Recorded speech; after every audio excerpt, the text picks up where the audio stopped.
For years and years of my life, ever since I was a little kid, I always was a pretty bashful, shy kid. And even when I was younger, I knew that that was a problem. I knew that I was shy around other kids. I was shy at school. And I'd always complain that I never had any friends, that nobody liked me.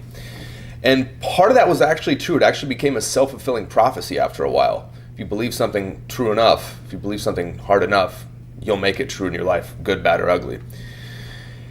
And it just kind of it continued to be like that. I had very little social interaction for elementary, middle school, high school, all the way through the beginning of college. Now, once I turned 19, my sophomore year of college, I transferred to this really big state school. It's like 30, 35, 40,000 people.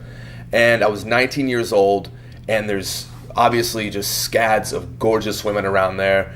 And there's so many opportunities to party, to make all these new friends, to meet women, to just really grow a lot. And right at the beginning of my sophomore year, my second year of school, it really hit me that I thought, holy shit, I don't have any social skills. I have no idea how to talk to these people. I have no idea how to interact with people. Should I even get invited to a party, a frat party, whatever, which wasn't an issue because I didn't have any friends in the first place. And dating was just absolutely out of the question at this point.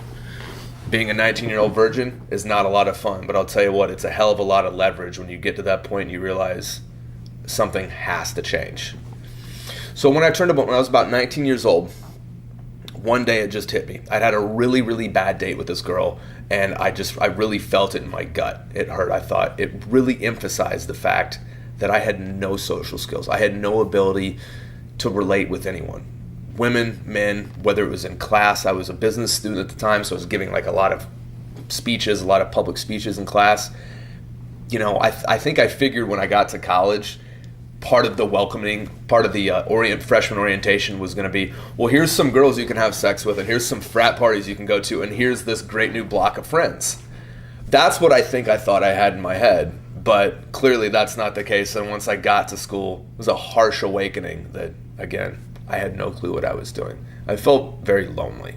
And if you felt lonely before for a prolonged period of time, you know exactly what I'm talking about, how much that can rend you inside.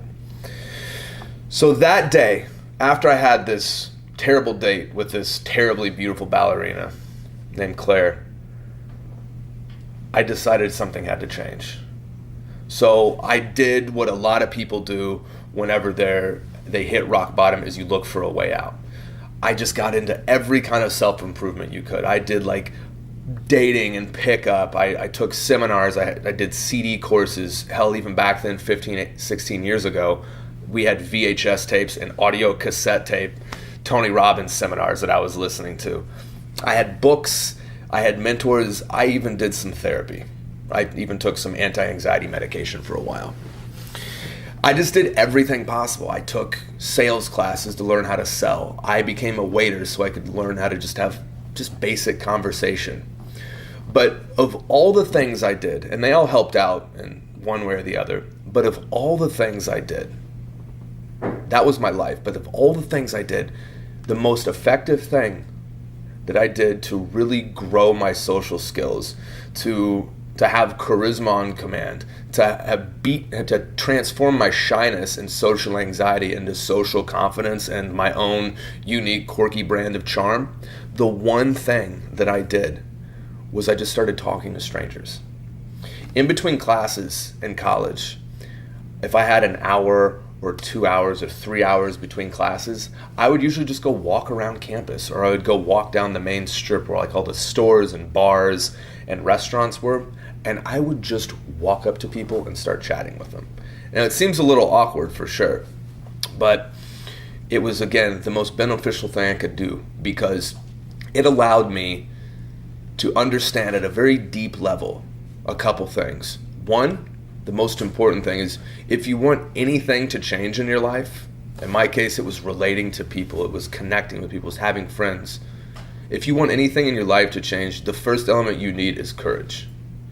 And courage is looking at and acknowledging your fears and saying, I'm scared of this, I'm scared of other people. And then you just do it anyway. The second was realizing that we all have a shared humanity. That even if in my mind I thought that Spencer was going to judge me for something if I didn't already know him and I walked up to him, but once I started talking to these people, I found out that 9 times out of 10, hell, 99 times out of 100, most of these people were actually even more awkward than I thought I was.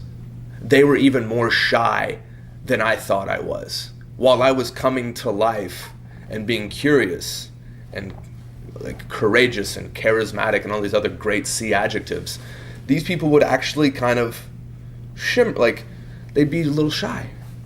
And I thought it totally reframed the way I looked at interacting. Not that I want these people to be shy or to feel fear, but it was. It reframed the fact that I'm not alone out there, that I'm actually a much bigger person, that I have more confidence, I have more charm, I have more courage than I gave myself credit for. And the way that I did that was constant exposure to other people and just reaching out to people in the moment and just saying, hello, I'm Dalton. Or just starting random conversations in the grocery store with somebody. It doesn't matter if it's a really hot girl and you want to go out on a date with her, if it's her dad or if it's her 80-year-old grandmother. It's this person. And you train yourself over time to approach people, to not feel fear, but instead to feel excitement. To, as I've heard Spencer say many times, it's not about anxiety. Maybe your anxiety isn't actually anxiety. Maybe it's actually being excited. You know, while we're on that topic of anxiety versus being excited, about 3 weeks ago, about a month ago, I met a really interesting couple of people in a bar doing exactly what I do, just talking to strangers. And there were 2 postdoctoral researchers here at the University of Illinois at Chicago, and they are pharmacy researchers. So they have this vast understanding of the human body and the way that our chemistry works. Well, when I was talking to them about the same conversation we're having now, about talking to strangers, social anxiety, shyness, your nerves, one of the guys looked at me and he said, did you know that the chemical reaction in your body, the hormones that start pumping through your body, that most people label as anxiety, that you would feel in a situation where it would be totally fine for you to feel anxious, it's almost identical to the same chemical and hormonal reactions that happen in your body that most people call being excited. So chemically, I learned at the deepest level that it wasn't fear, that I had a choice. The same thing was happening inside me.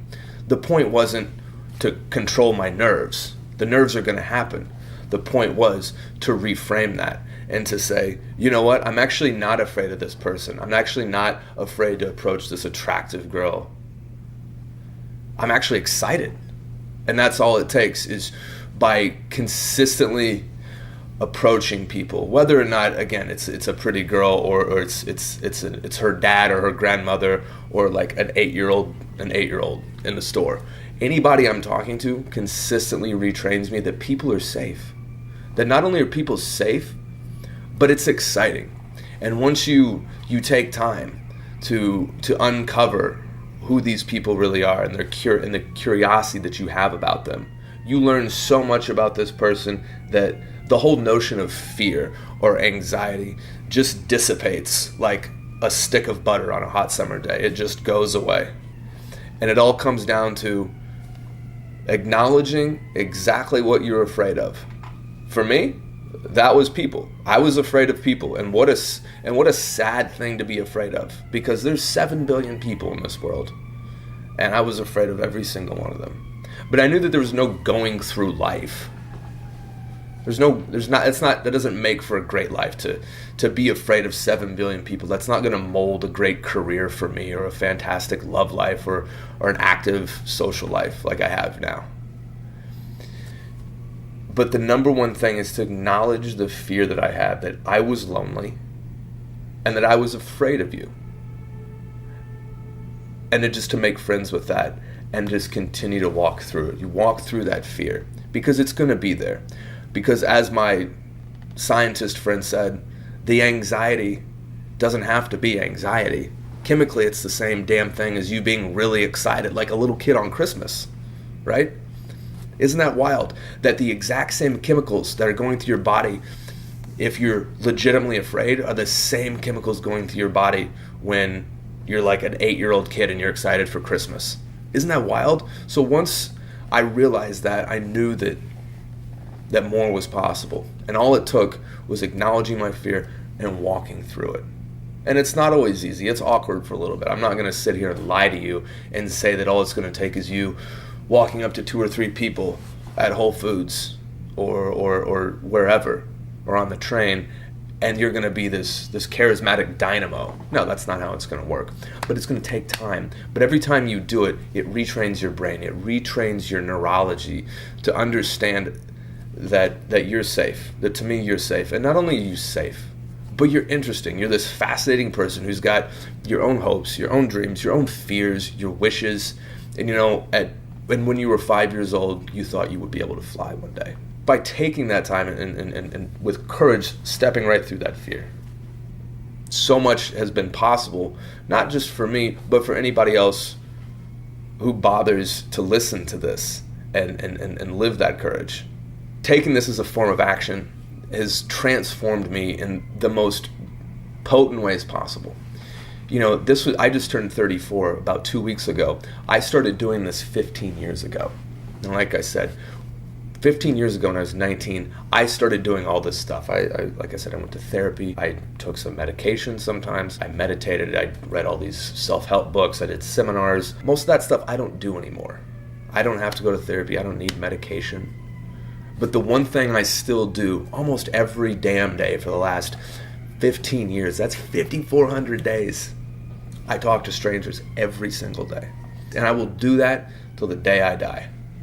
Because that just not only does it help me build self-confidence and train my brain and train my body to know that people are safe, but it allows me to have an experience that I don't think more than 1% of the population gets, which is for somebody who I go and talk to, for them to open up to me, even if it's just for 5 minutes, even if it's just for 10 minutes, for them to open up to me and tell me something about themselves that matters.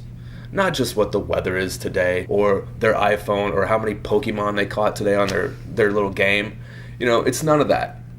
It's something about them that matters to them. And I know that.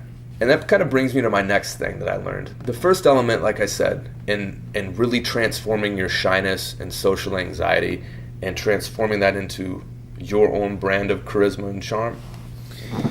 The first element is courage, acknowledging it and walking through it.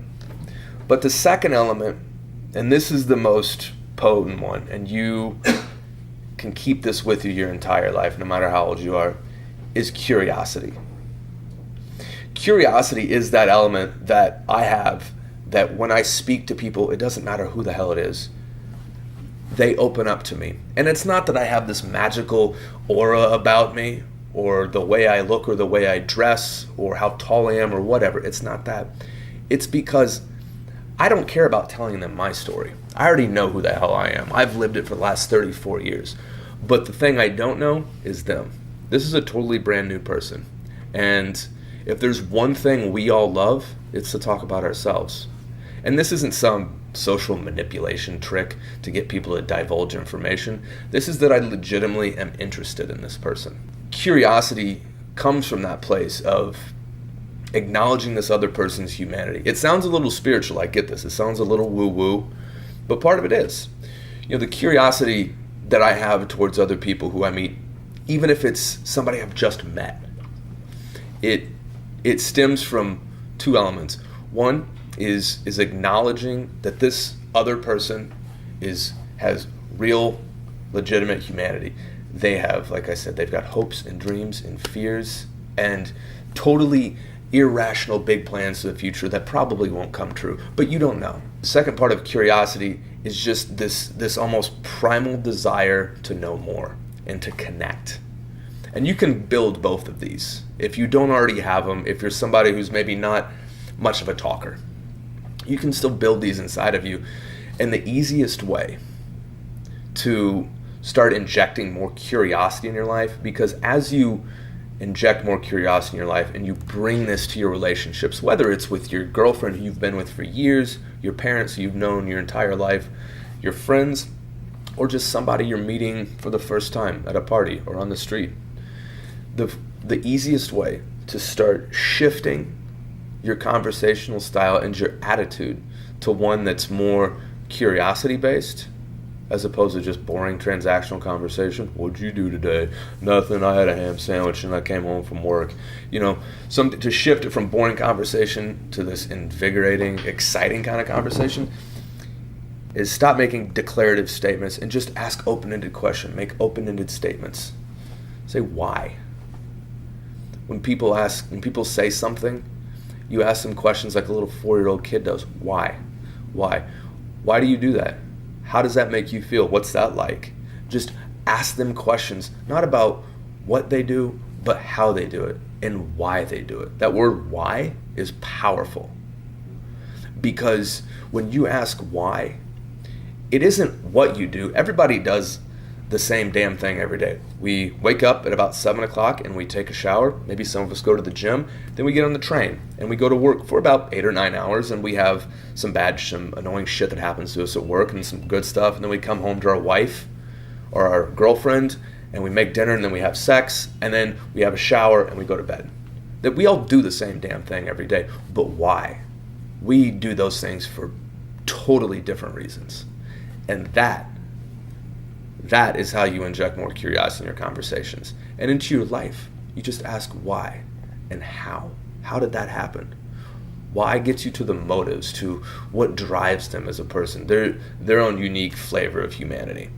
And that's going to be totally different for everyone you talk to. There's 7 billion different flavors of why. And then the how.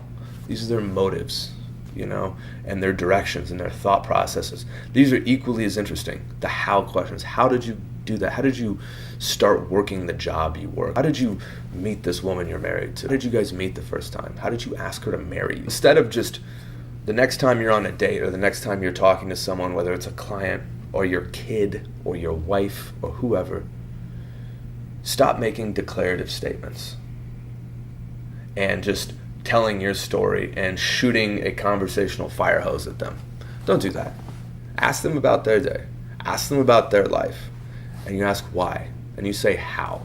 Because once you do that, not only do you get a much richer, better story out of it, which is good enough as it is, but there's something that happens there when you start asking these questions. There's a almost intimacy. If you'll forgive me for getting a little mushy, there's almost an intimacy that happens when you start to ask these questions. People soften up and they start to show you little by little who they really are. And isn't that who you want to react to? Isn't that who you want to interact with? Like I said earlier, I already know my story. I don't need to tell them my story 1,000 times over, because a lot of people, when you have a conversation, it's just me. This is my job. Look how important I am. These are my hobbies. I work out. Look how big my arms are. And these are all the cool people I know. Look how awesome I am. You already know all that shit. But you don't know anything about this person. And you know what's cool? Is if you spend time and you put your focus on that other person, and you ask these why questions, and you ask these engaging, how did you do that questions, something happens. It doesn't just become about them. Yes, sure, they're going to love to be put in the spotlight for 5 minutes or 10 minutes or a half hour. And they're going to tell you everything they want you to know. Everything they've been dying to tell someone, they're going to tell you. And it's going to be this beautiful interaction. But more often than not, you're going to inspire them by your acuity and your social proficiency. You're going to inspire them for them to ask about you. And now it's your turn. And you can tell the real story of you. Not just the manufactured artifice, not just the ego-driven one, but the real story of you, because they're open now and they're interested. Talking to strangers is one of the most rare things that can happen because it takes courage. And most people don't exercise courage on a regular daily basis. Most people sit in what's comfortable and what's easy. I do it. I'm guilty of that. We all do it. But I don't make a lifestyle out of it.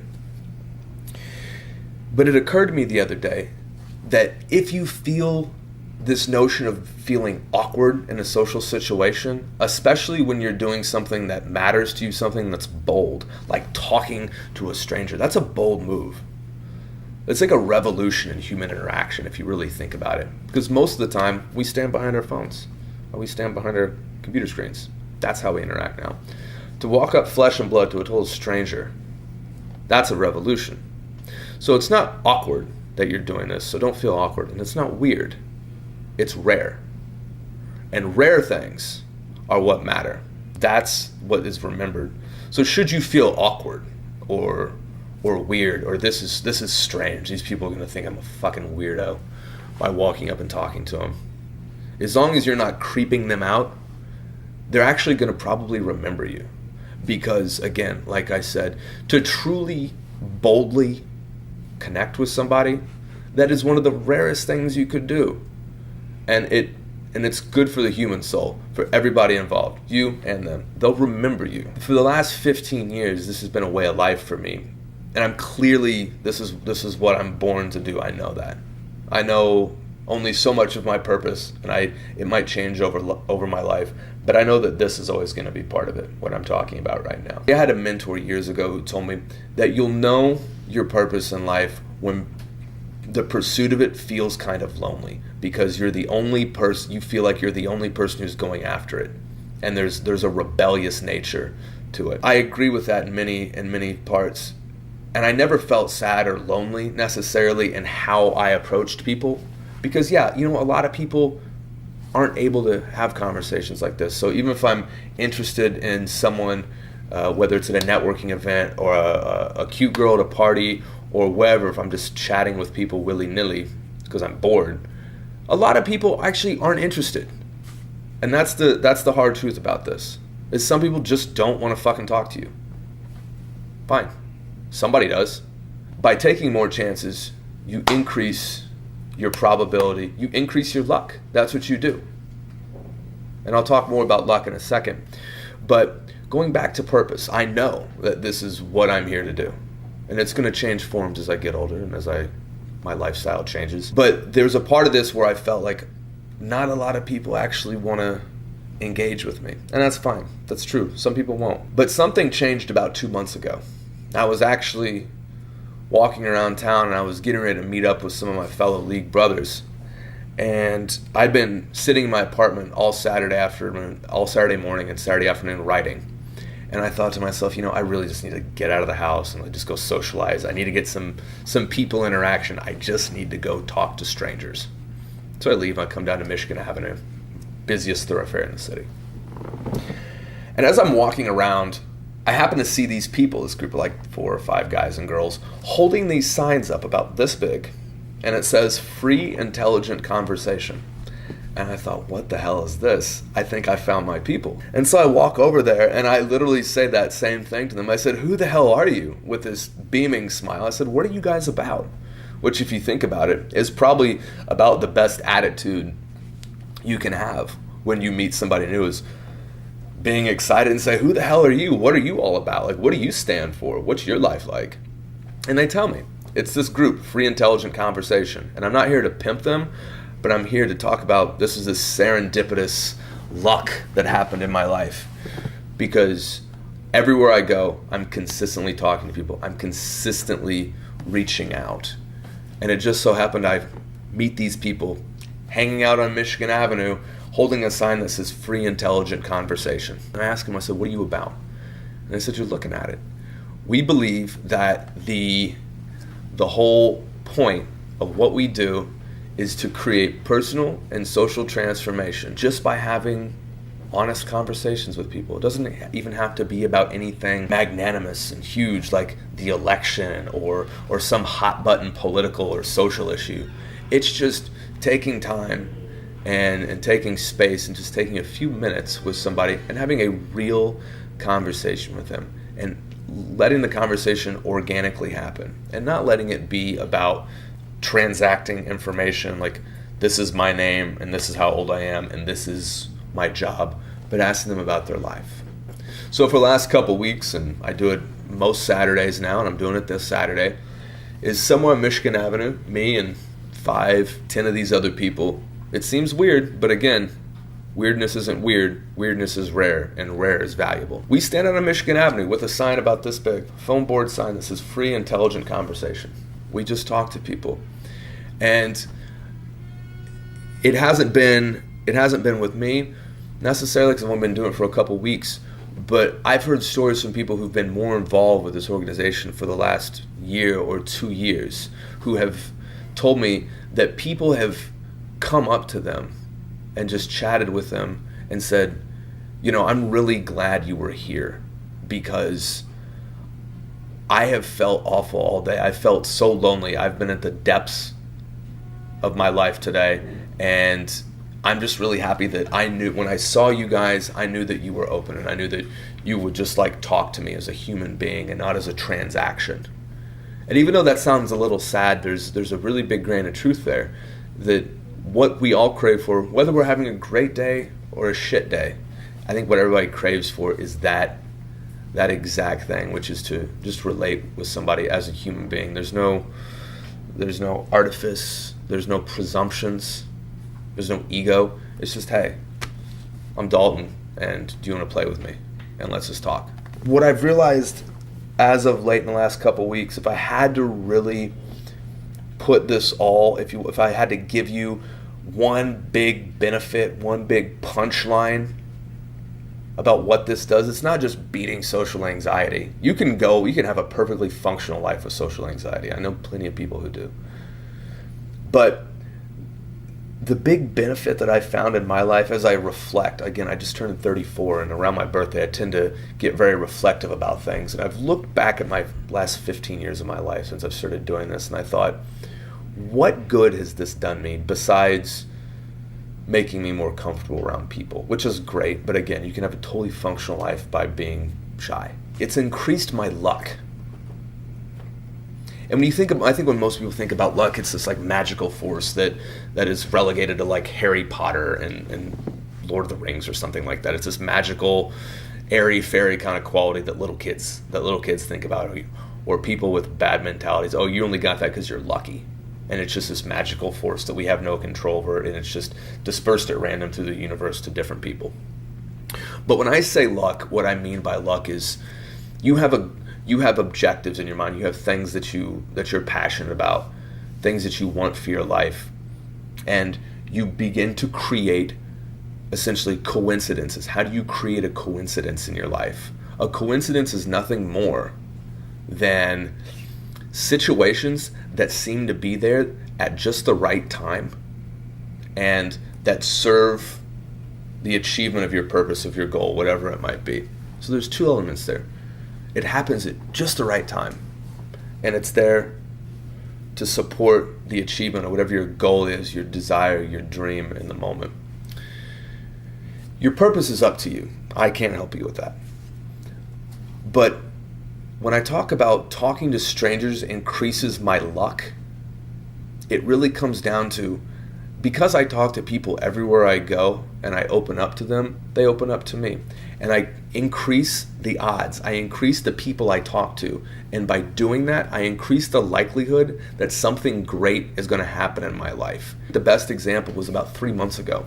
I was invited to a friend's wedding reception, really great wedding reception here in Chicago. And I went stag. There was only room for one, so I went by myself, and I said, that's fine. It's going to be a great party. I'll make plenty of friends. So I show up. For the first couple minutes, I'm just chatting with my buddy and his new bride and his family, whom I know well. But for the next 3 or 4 hours, I am just walking around chatting with people. And you want to talk about how talking to strangers creates luck in your life? Just over the course of the 3 or 4 hours I was at this wedding reception, I spent maybe half the time actually engaged in real conversations. I don't know how many women asking me on dates.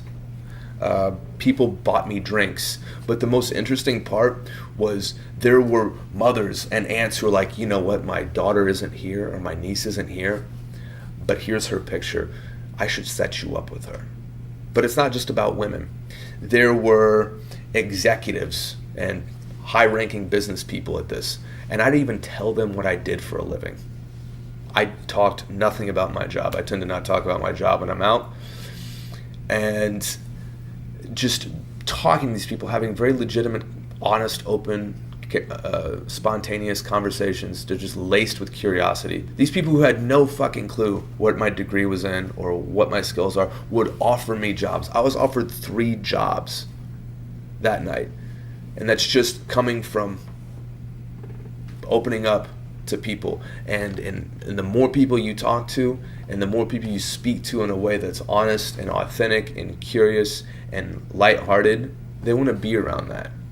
So it doesn't matter if it's getting set up on a date or somebody buys you a Manhattan or somebody says, why don't you come in for an interview? Or why don't we just give you a job right now? It doesn't matter what it is. What it matters is the more people you talk to, you increase your likelihood of luck and you increase your likelihood of just great things happening to you. Whether those great things that happen to you benefit you in a material way, such as a new job or more money, or if it's just a great conversation that you have and something that transforms you inside, because great conversations are transformational if you do it right. It doesn't matter what it is, but it creates more opportunities for you to have exciting experiences that are going to grow you as a man. It's going to grow you as a woman. If I had to leave you guys with just one bit of advice, I've been through this for 15 years. And I've seen the dregs of my anxiety and depression that were fueled by loneliness because I didn't know how to talk to people. I was too afraid to reach out. And so if I have one bit of advice, it is to reach out. And it doesn't matter how socially fluent you are right now. You could actually be one of the most charismatic people you've ever met and the world's ever seen. But by reaching beyond what's comfortable for you in social interactions, it's going to feel edgy, and it's supposed to. And it's going to be maybe a little weird for you because it's not a muscle you've used and you're not used to it. But as you do that, you build more courage. And as you do that, I encourage you to employ curiosity. And the way we do that is, even if you're a person who isn't a chatty guy, you're not a chatty girl, and you're not somebody who maybe you consider yourself terribly conversational, and talking to you is kind of like reading an Ernest Hemingway book, start to just ask questions. Why? Why did you do that?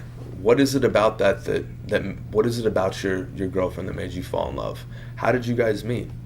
Why do you work the job you do? How did you get into that? Ask questions, not to get answers of yes or no, or left or right, or up or down, or black or white. Ask questions not to get answers, but to get stories. Think about that. That's how you get curiosity. 2 things you need to really, truly transform your social skills, whether you're terribly socially inadequate and awkward, or you're a social maven already. It doesn't matter. But the way that you do that is by employing 2 things: courage and curiosity.